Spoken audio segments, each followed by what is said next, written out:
Le cholestérol a besoin d'être transporté. C'est un peu comme s'il y avait des petits taxis dans le sang qui agrippent le cholestérol et qui le transportent jusqu'aux organes où il va être utilisé pour être transformé en hormones, pour servir à l'élaboration des parois cellulaires, pour fabriquer de la vitamine D.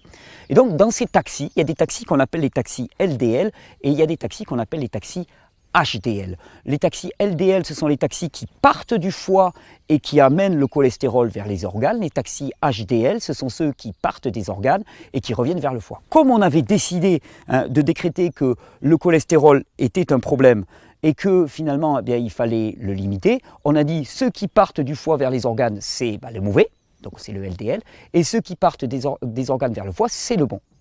Et donc, on a décidé de mesurer les niveaux de cholestérol chez une personne en fonction de sa concentration. Alors, la quantité de LDL et de HDL, et puis la concentration en cholestérol qu'il y a dans chaque LDL et HDL. Donc, je vous dis, il n'y a pas de bon et de mauvais cholestérol, il y a des transporteurs du cholestérol, et tout le reste n'est que idéologie.